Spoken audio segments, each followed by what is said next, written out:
Hello दोस्तों, मैं doctor Ashok Yadav.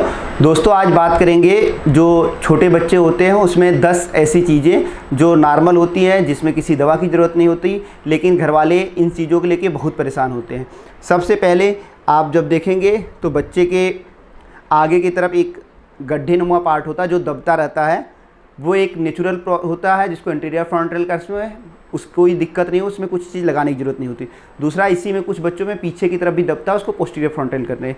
ये भी नॉर्मल होता है, ये डिलीवरी की मदद करता है। इसमें कुछ भी नहीं लगाना चाहिए, ये अपने आप फील कर जाता है। आगे वाला 9 महीने से 1.5 साल में, पीछे वाला या तो जन्म पे या तो 3 महीने पे। दूसरा, कुछ बच्चों में आप देखते हैं जब डिलीवरी होती है तो सर के साइड थोड़ा सा सूजन होती है, स्वेलिंग होती है। अगर स्वेलिंग कैपुट सक्सीडियनम कहते हैं, वो भी नॉर्मल होता है, उसमें कुछ भी नहीं लगाता। जो पार्ट होता है वो डिलीवरी के वक्त दबने की वजह से होता है, वो भी नॉर्मल होता है।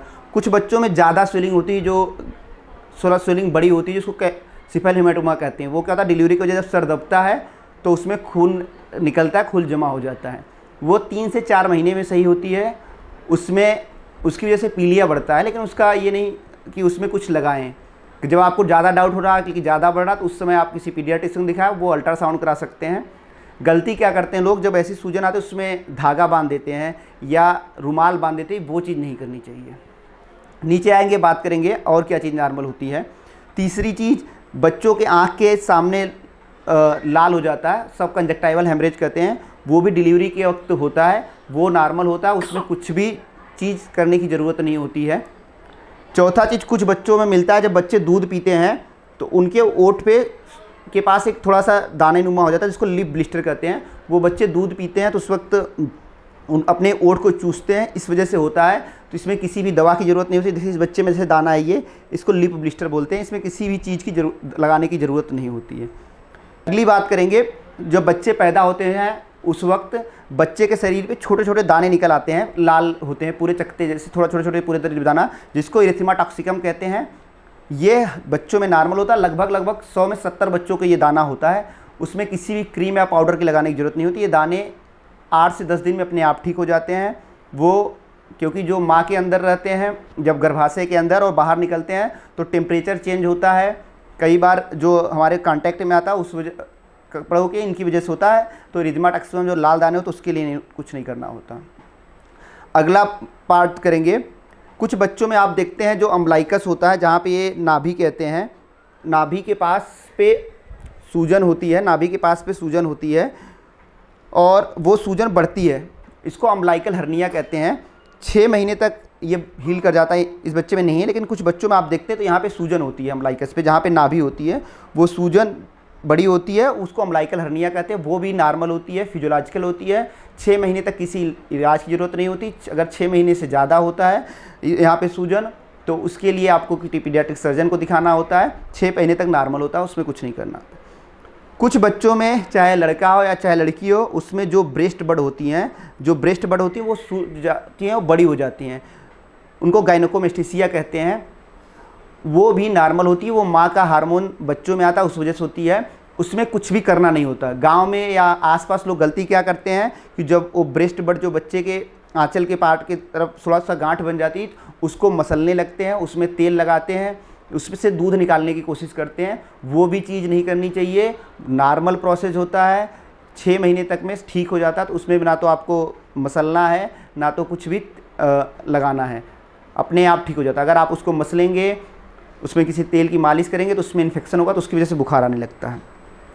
और क्या चीज़ नॉर्मल होती है, जो फीमेल बेबी होती है, लड़की होती है, उसमें पेशाब के रास्ते से सफ़ेद डिस्चार्ज आता है, वो भी नॉर्मल होता है। कई बार ब्लड आता है, वो भी नॉर्मल होता है। उसमें किसी भी प्रकार की मेडिकेशन की दवा ज़रूरत नहीं होती और कुछ करना भी नहीं चाहिए। अब बात करते हैं एक क्या चीज़ नॉर्मल होती है। बच्चे जो होते हैं वो रोते हैं, जब पेशाब उनको आती है तो रोते हैं। तो पेशाब करने से पहले अगर बच्चा रो रहा है तो वो चीज़ नॉर्मल होती है, उसके लिए किसी दवा की ज़रूरत नहीं होती। जैसे बच्चा पेशाब पास कर दिया, शांत हो गया, तो मतलब बच्चे का पेशाब का थैला भरा था, वो इसलिए रो रहा था। लेकिन पेशाब करते वक्त रो रहा है या पेशाब करने के बाद रो रहा है तो उसमें कंसर्न है। पेशाब करने के बाद गीले में रहता है, इस वजह से रोता है, और पेशाब करते वक्त रो रहा तो मतलब उसके इन्फेक्शन है, तो आपको डॉक्टर को दिखाना है। पेशाब करने से पहले रो रहा तो वो चीज़ बच्चों में नॉर्मल होती, किसी भी दवा की ज़रूरत नहीं थी।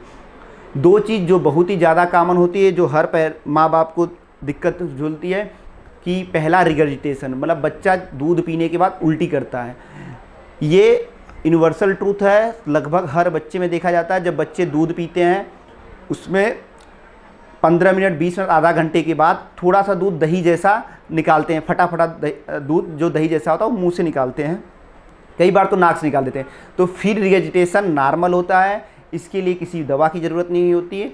सबसे ज़्यादा क्या ज़रूरत है, अगर आप बच्चे को दूध पिला रहे हैं तो बच्चे को ढकार दिलाना। ढकार दिलाने के लिए सबसे ज़्यादा ज़रूरी क्या, बच्चे को आप जैसे मैंने बताया था कि एक हाथ सर के नीचे एक कंधे पर रखें, आप अपने कंधे पे रख कर आप हाथ को यूं ऐसा बनाएं कि स्पेस आए, उसके बाद उसको थपकी दें, और थपकी तब तक दें, ढकार जब तक बच्चा न ले, कम से कम 20 से 30 मिनट थपकी दें। इससे क्या होगा, बच्चा जो दूध मुंह में लिया रहता है वो अंदर ले जाता, पेट में जाता, तो कम चांस रहता है कि उल्टी करे।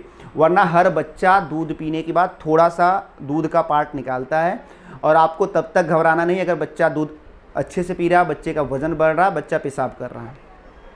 एक और क्या चीज़ नॉर्मल होती है, वज़न घटना। जितने भी बच्चे पैदा होते हैं सबका शुरू के दिन में वज़न घटता है। अगर आपका बच्चा पूरे महीने का है, पूरे महीने का बच्चा है, तो शुरू के 3-4 दिन वज़न घटेगा, फिर वज़न बढ़ना शुरू करेगा, 7 दिन तक नॉर्मल आ पाएगा, फिर वज़न बढ़ता है। अगर आपका बच्चा कम समय का है, कम वज़न का है, उस बच्चे का वज़न कम से कम 10-12 दिन घटेगा, फिर वज़न बढ़ना शुरू होगा, 14-16 दिन में बढ़ के अपने नॉर्मल वज़न हो पाया। तो वज़न घटना बच्चों में नॉर्मल चीज़ होती है। शुरू के 1-2 दिन वज़न घट रहा है तो उसके लिए परेशान नहीं होना है। एक और सबसे कॉमन परेशानी जिसके लिए हर माँ बाप परेशान होते हैं, कई जगह दौड़ते रहते हैं कि सर जैसे ही दूध पिला रहे हैं बच्चा हमारा लेटरिन कर देता है। आप जिसके घर में बच्चा होगा आप उसको देखेंगे, जैसे ही दूध पिलाते हैं वो पोटी कर देता है।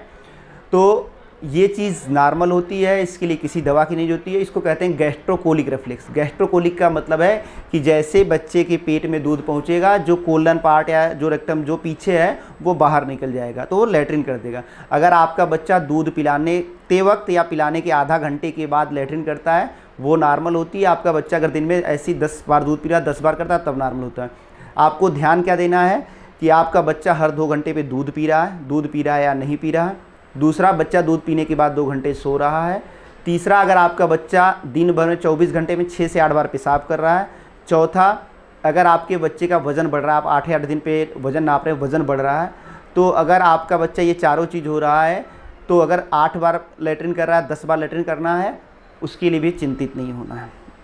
एक और सबसे ज़्यादा परेशानी के लिए जो माँ बाप बहुत चिंतित रहते हैं कि सर हमारा बच्चा फटी लेटरिन कर रहा, हरी लेटरिन कर रहा। तो बच्चों में हरी लेटरिन और फटी लेटरिन नॉर्मल होता है, क्योंकि ट्रांजिशन स्टूल पहले 7 दिन बाद बच्चा ट्रांजिशन स्टूल शिफ्ट कर रहा था, उसमें किसी भी दवा की ज़रूरत नहीं होती है। धन्यवाद।